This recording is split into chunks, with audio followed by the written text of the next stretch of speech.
दोस्तों, अगर आप बुद्धिमान कैसे बने इस कहानी को अंत तक ध्यान से सुनते हैं तो आपको पता चलेगा कि बुद्धिमान कैसे बने और बुद्धिमान किसे कहते हैं। तो बिना समय को वेस्ट किए चलिए शुरू करते हैं। एक बुद्धिमान व्यक्ति कभी नहीं कहेगा कि वह बुद्धिमान है, इसलिए नहीं कि ऐसा कहने से उसकी बुद्धिमत्ता कम हो जाएगी, बल्कि इसलिए क्योंकि वह ऐसा कहने की व्यर्थता को देख पाता है। दोस्तों, गौतम बुद्ध के जीवन से जुड़ी हुई एक छोटी सी कहानी जो आपको बताएगी कि वास्तव में बुद्धिमान कौन होता है। तो आइए चलते हैं कहानी की ओर। एक नगर में एक लड़का रहा करता था और उसका दिमाग बहुत तेज था और उसकी खासियत यह थी कि वह किसी भी चीज को बड़ी जल्दी और आसानी से सीख लेता था। जहां अन्य लोगों को किसी काम को सीखने में महीने या वर्ष लगते थे, वहीं इस लड़के को उसी काम को सीखने में कुछ ही दिन लगते थे। उसकी ख्याति दूर दूर तक फैली और कहा जाने लगा कि उस व्यक्ति के जितना बुद्धिमान कोई नहीं है। परंतु वह व्यक्ति तो जानता था कि वह भीतर से क्या है। हर व्यक्ति जानता है कि वह भीतर से क्या है, चाहे वो बाहर से कुछ भी दिखाए। वह व्यक्ति भी भीतर से तो परेशान था, परंतु वह अपने अहंकार से अपनी परेशानियों को ढकना चाहता था। दोस्तों, ज्यादातर लोग तो ऐसे ही करते हैं। वह व्यक्ति अपनी प्रसिद्धि को और बढ़ाने के लिए तरह तरह के काम सीख रहा था। वह चित्रकारी करना जानता था, वह मूर्ति बना सकता था और वह गीत भी गा सकता था, और वो दुनिया जहान का हर काम सीख चुका था जो उसने अब तक देखे थे। इसलिए उसे अपनी बुद्धिमत्ता पर बहुत अहंकार होने लगा था, क्योंकि कोई भी साधारण आदमी एक काम कर सकता है या दो काम कर सकता है या ज्यादा से ज्यादा 3 काम कर सकता है, परंतु वह तो सैकड़ों काम को एक साथ कर सकता था और बहुत अच्छे से कर सकता था। इसलिए उसे अपनी बुद्धिमत्ता पर बहुत अहंकार था।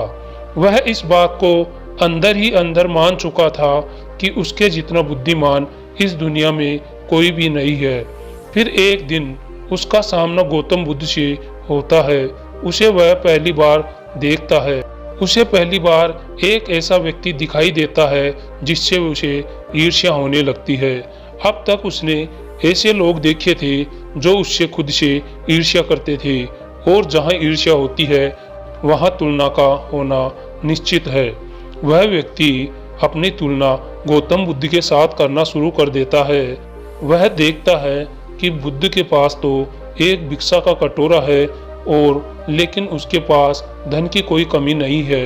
बुद्ध के वस्त्र तो साधारण से थे, परंतु उसके वस्त्र बहुत कीमती हैं। बुद्ध तो जमीन पर नंगे पैर चलते हैं, परंतु वह नंगे पैर नहीं चलता। इसी तरह से वो आदमी सैकड़ों चीजों से अपनी तुलना गौतम बुद्ध के साथ करने लगता है, परंतु हर तुलना के बाद भी वह पाता है कि उसकी ईर्ष्या बुद्ध के प्रति 1% भी कमी नहीं हुई। वह व्यक्ति मन ही मन सोचता है कि मैं इस भिक्षु से अपनी तुलना क्यों कर रहा हूँ, जबकि मेरा जीवन इससे 100 गुना बेहतर है।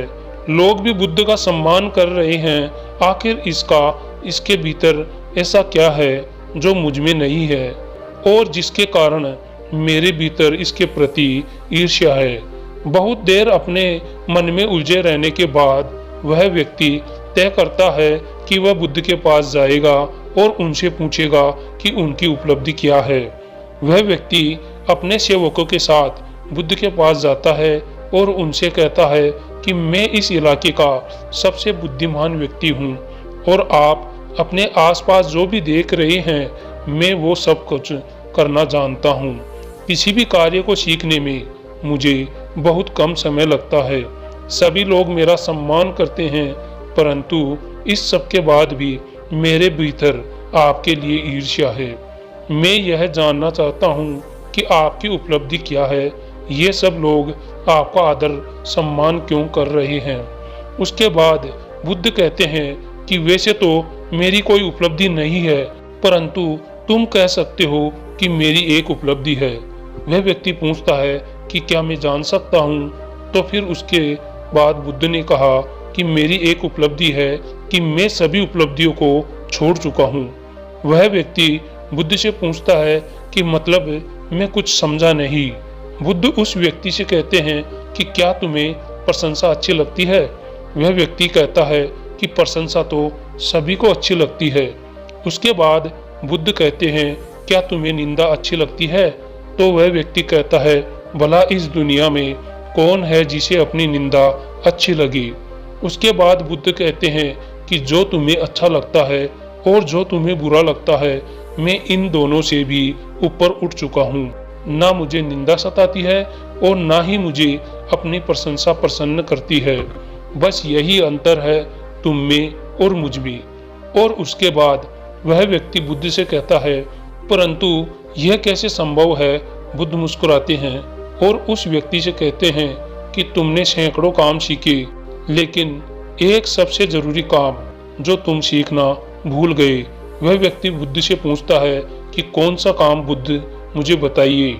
बुद्ध कहते हैं कि अपने मन को नियंत्रण करना।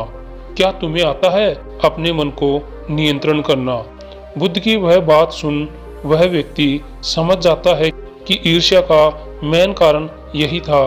उसके बाद बुद्ध कहते हैं कि जिस व्यक्ति ने सारा जगत को जीत लिया लेकिन अपने मन को नहीं जीता, उसने कुछ भी नहीं जीता। और जिसने अपने मन को जीता परंतु अपना सब कुछ गवा दिया, फिर भी उसने सब कुछ जीत लिया। गौतम बुद्ध के इन शब्दों को सुनकर उस व्यक्ति का अहंकार टूट जाता है और वह व्यक्ति बुद्ध से कहता है कि क्या आप मुझे अपने मन को जीतना सिखा सकते हैं? इस पर बुद्ध कहते हैं अवश्य, मैं आपको अवश्य सिखाऊंगा, परंतु मैं तुम्हारी सभी उपलब्धियां छीन लूंगा। फिर उसके बाद वह व्यक्ति बुद्ध से कहता है कि मैं इसके लिए तैयार हूँ।